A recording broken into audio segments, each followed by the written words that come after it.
Olá! Hoje é um dia bom para crescer, para ser próspero, para aprender algo novo, para ser um dia produtivo, para ser um dia abençoado, um dia de prosperidade, um dia de realizações, um dia no qual você pode avançar em direção ao seu destino, ao seu propósito, ao seu objetivo, às suas conquistas. Mas hoje você pode estar no dia mau. O dia mau. A Bíblia fala que o dia mau, para que possais resistir no dia mau. Jesus fala assim: no mundo tereis aflições, mas tende bom ânimo, eu venci o mundo. Vamos dividir em 3 partes isso. No mundo tereis aflições. Essa aflição eu fui ver no original grego, conforme foi escrito, é como se fosse aperto. No mundo vocês vão passar por pressões, né? Pressões. As pessoas vão te pressionar, as circunstâncias vão te pressionar. Você vai estar sem muita escolha, sem opções, sem saída. E aí você pode lembrar da frase que eu amo, do versículo que faz muito sentido na minha vida, de Oséias 2,14. Colocarei espinhos no seu caminho, te levarei ao deserto e ali eu falarei o teu coração. Então, às vezes você está num aperto, você não tem saída, mas é Deus que está deixando uma única saída para você fugir. E essa saída vai te levar para um deserto. Que lugar é esse? O deserto é um local onde não tem ninguém, é só você e Deus. É onde você só pode contar com você mesmo. O deserto é um lugar sem recursos, sem onde você obter alimento, não tem uma sombra para você se esconder, não tem um abrigo, não tem uma casa, não tem um barro para você construir uma estrutura, não tem uma árvore. O deserto é areia e não se constrói uma casa sobre a areia, mas sim sobre a rocha. Mas Deus fala o seguinte: quando você estiver sem opção nenhuma, quando esse dia mau chegar no extremo, onde você não tem para onde correr, ali eu falarei ao seu coração. Por quê? Porque enquanto Deus está falando com você e você está cheio de opções, tá? Deus está falando comigo, mas eu posso usar os meus recursos financeiros para fazer o que eu quiser. Deus está falando comigo, mas eu posso usar os meus conhecimentos, as ferramentas que eu aprendi, as minhas faculdades mentais para fazer, para tentar sair da situação, né? Então você não vai conseguir também. Então Deus vai tirando tudo. Enquanto você tem opções, você não vai ouvir a Deus. Mas quando você não tem nada, é a hora que Deus consegue falar ao seu coração, Eu não saberia dizer, não pesquisei, estou aqui no espontâneo, se esse coração está no sentido de alma, ou se está no que é Nefesh, a morada dos desejos, ou se é outra coisa. Mas o que eu entendo dessa palavra? Deus vai falar com você, com a fonte. Será que esse coração é o mesmo coração de onde provém todas as fontes da vida? Porque assim, por que eu estou falando isso? Porque na Bíblia, às vezes você olha lá, coração não é coração, é alma. Aí você olha lá, está falando alma, e não é alma, é outra palavra em hebraico. Alma em hebraico é Nefesh, a morada dos desejos. Então muitas traduções, pelo fato dos tradutores não conhecer a cultura hebraica ou ter muitos significados uma palavra, eles escolhiam uma e acabava perdendo o sentido. Ah, Marcelo, você está falando que a Bíblia é corrigível? Ah, isso é um tema muito longo para a gente mexer nisso. Mas Deus vai falar ao seu coração. Ou seja, quando você está no deserto, você só tem Ele para ouvir, é ele que você vai ouvir. Assim como Moisés estava no deserto, Deus falou com ele. Assim como no livro de Oséias, a sua esposa está no deserto, né? E não conta mais com ninguém. Ali Deus fala o coração. Então, no mundo tereis aflições, no mundo passareis por apertos, por pressões, vocês não vão ter para onde ir, vocês vão estar encurralados, mas Deus pode dar uma saída. Mas tende bom ânimo. Esse ânimo aí é coragem, disposição, alma, né? A palavra ânimo, né? Tende força, tende coragem para enfrentar o mundo, né? Deus falou para Josué: tende bom ânimo, pois eu estarei contigo. Então vamos lá. No mundo tereis aflições, no mundo você vai passar por aperto, mas tende coragem. Aí Jesus fala assim: pois eu venci as aflições. Foi isso que Jesus falou? Não. Tende coragem, porque eu venci o mundo. O mundo. Então, se você quiser vencer as aflições, né? Se você quiser vencer o dia mal, você não consegue. Você tem que vencer o mundo. Caraca, Marcelo, eu vou ter que vencer o mundo todo. Eu vou ter que conquistar o mundo inteiro. Vou ter que resolver tudo. Jesus falou: de que adianta você ganhar o mundo e perder a sua alma, o seu ânimo, a sua coragem? Porque a gente conquista uma coisa, depois aquilo já não faz mais sentido. A gente está sempre buscando algo novo e algo maior e um outro patamar. Então esquece esse negócio, não é esse mundo, né? Jesus falou: meu reino não é deste mundo. E ele falou: eu venci o mundo. A palavra mundo ali é cosmo. Eu venci o cosmo, um sistema organizado, governamental. Ou seja, eu venci a forma como o mundo funciona. Por quê? Porque eu não agi conforme o mundo, conforme o funcionamento deste mundo. Eu não agi conforme as coisas naturais, eu agi sobrenaturalmente. É isso que Jesus está falando. Eu não agi conforme as coisas que se veem, mas com as coisas que se esperam. Ou seja, ele venceu pela fé.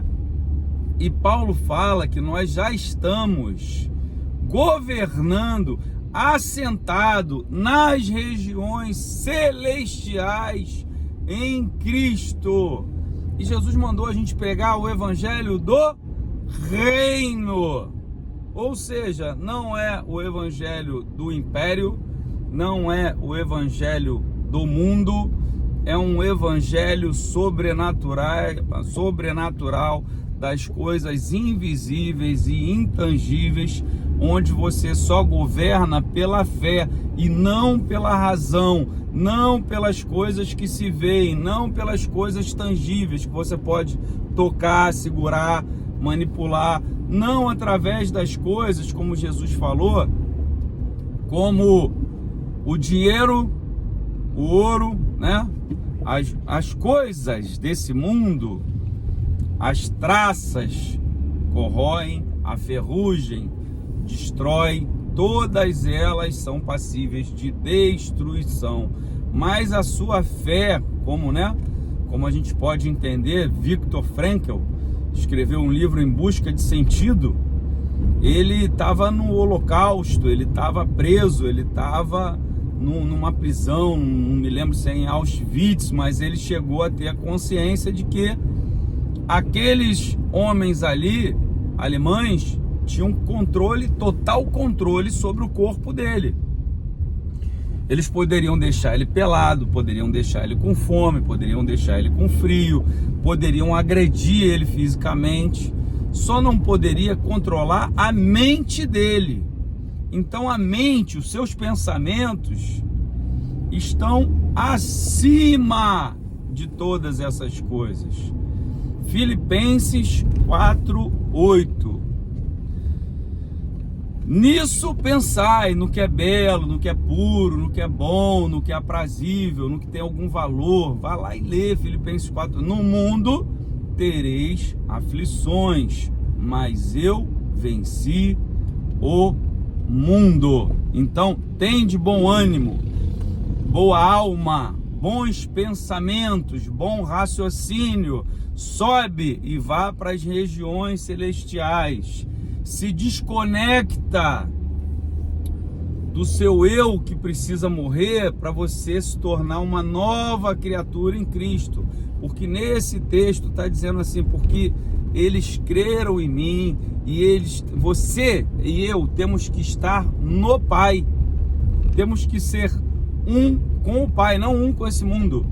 Nós temos que nos desconectar da realidade visível, da realidade tangível, das circunstâncias. Mas Marcelo, você não está entendendo. Eu perdi o meu emprego. Pois é, a esposa de Joel, ela perdeu, de Oséias perdeu o marido, e aí ela foi levada para o deserto. Às vezes você perde um emprego para você conseguir um outro emprego melhor. Às vezes você perde um emprego que você ganha muito dinheiro para sair para um que você vai ganhar menos dinheiro, mas você vai ter saúde mental, você vai ter saúde espiritual. O que é melhor para você? Ganhar um salário de 30 mil por ano e no final de 3 anos você ter que lidar com câncer? Ou é melhor você ganhar um valor satisfatório e viver em plenitude de vida? Não estou defendendo a pobreza, porque você também pode ganhar 100 mil reais, 500 mil reais e ser bom, ter uma boa saúde. Você pode não viver em desespero, mas Jesus falou, é mais fácil um camelo passar pelo fundo de uma agulha, ou seja, um camelo se livrar do balaio e passar por uma porta estreita sem ninguém montado nas costas dele ou sem nenhuma coisa, porque ele não tem apego ao que ele carrega, do que um rico entrar no reino do céu, né? Paulo fala, é melhor você ficar solteiro, porque aí você não tem do que cuidar. Então, às vezes você pensa, eu queria ter a minha casa aqui perto do trabalho, para eu ter que ir rapidinho, em 20 minutos. Eu queria ter uma casa de praia, onde eu pudesse passar os fins de semana. E eu queria ter uma casa no campo e tal. E aí você se depara com a casa de campo, que o telhado tá ruim, que estourou uma tubulação, e que você chega lá e as plantas estão secas, ninguém regou para você, ninguém cumpriu aquilo que foi tratado, e aí você compra instala uma piscina e as pessoas vão para lá só pela piscina e não por você, pela sua companhia, e aí as pessoas querem sua casa emprestada, e você chega lá, tem coisa quebrada, tem coisa fora do lugar, tem coisa desaparecida, e aí você tem a casa de campo, aí você precisa ir lá naquela casa de campo para ver como é que tá a casa, aí você começa a ter que se preocupar com a segurança. Tem muito tempo que eu não vou naquela casa, tem muito tempo que eu não vou naquela outra, e eu preciso instalar uma câmera e um sistema de monitoramento para ver como é que estão as coisas, e agora eu vou ter um cachorro naquele lugar, aí você bota o cachorro passa mal e acaba a comida, e você tem que ligar para não sei quem para ir lá, e essa pessoa está ocupada, não pode. Ou seja, quanto mais coisas, mais problemas relacionados a essa coisa. Então, eu não estou dizendo que eu sou contra a riqueza, contra a prosperidade. Eu estou dizendo que às vezes a prosperidade e a riqueza e as muitas coisas, as muitas mochilas podem te trazer mais aflições. Eu quero ter um carrão, aí você vai e compra um carrão bonito, todo equipado, cheio de tecnologia, aí o pneu fura, aí o que tá vendo que esse painel não para de apitar? Porque o seu pneu tem um sensor que detecta a pressão, e alguém trocou o pneu, estragou o sensor. Aí você troca o sensor, não, isso aí é no computador, no sistema eletrônico, é na central. Aí tu fala, meu Deus do céu. Aí tá, o que é isso na direção? Ah, é porque o motor é elétrico e aí o senhor passou numa poça d'água e deu problema. E como é que resolve? Tem que trocar. E quanto é? 8.000 só a peça, mais a mão de obra. Só que o carro vai ter que ficar parado aqui tanto tempo. Caraca, bicho. Que coisa.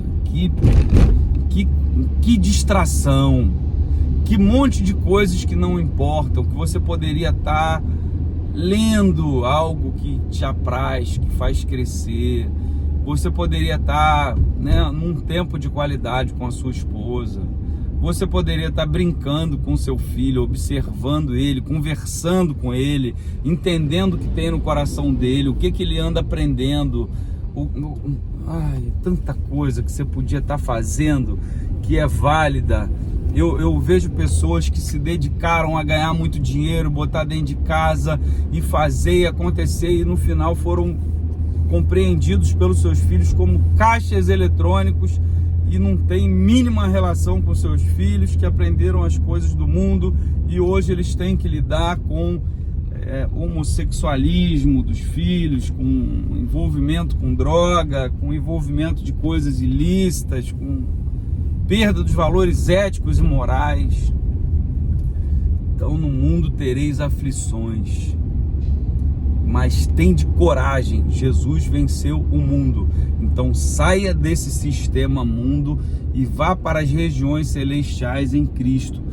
A mensagem que eu tenho para você nesse momento é que você só vai vencer o mundo a hora que você entender que não é com as suas razões, não é pela sua força. Fala, maldito homem que confia na força do seu braço. A Bíblia fala que uns confiam em carros, outros confiam em cavalo, mas eu farei menção do Senhor meu Deus. Quem é pai vai entender. Você não paga um bom colégio para o seu filho porque você só está investindo. Você faz isso porque você o ama. Você quer o melhor para o seu filho. Então você sempre vai fazer o melhor para o seu filho. Você não repreende o seu filho porque não o ama. Você repreende o seu filho porque você quer que ele aprenda, quer que ele cresça. Você não deixa de amar pelos seus filhos pelas coisas que ele faz, mas as consequências, uma vez Deus falou comigo, você não vai poder livrar a sua filha das escolhas que ela fizer. E faz todo sentido, Deus não vai te livrar das escolhas que você fizer. Então, para fazer as escolhas, faça essas escolhas em Deus, tenha responsabilidade, deixa Deus decidir por você, deixa Ele ser o Senhor da sua vida, seja guiado não pela sua consciência mundana, pelo que você sabe, pelo que você está vendo, mas por aquilo que é a essência divina que habita em você, a imagem e semelhança de Deus, que é Cristo. E você pode perguntar, se Jesus venceu o mundo, o que ele faria no meu lugar se ele estivesse nessa situação que eu estou? O estilo de vida de Jesus é o estilo de vida que vence o mundo e que tem a paz. Jesus tem um estilo de vida do amor, da essência divina, daquele que é eterno. Então não sofra por aflições momentâneas, nem fique ansioso por coisa alguma e nem fique aprisionado no passado. Então acredite em Jesus e siga Ele como estilo de vida. Deus te abençoe, te prospere, que você saia desse dia mal e que você possa subir para as regiões celestiais. Então é um outro nível, é como a águia que sobe acima da nuvem, acima do problema. Deus te abençoe e que você experimente, porque a vida Deus não é algo do qual você sabe. Então a vida é conhecer e prosseguir em conhecer. Então que você não adianta saber tudo sobre mel se você não provar. Você precisa provar.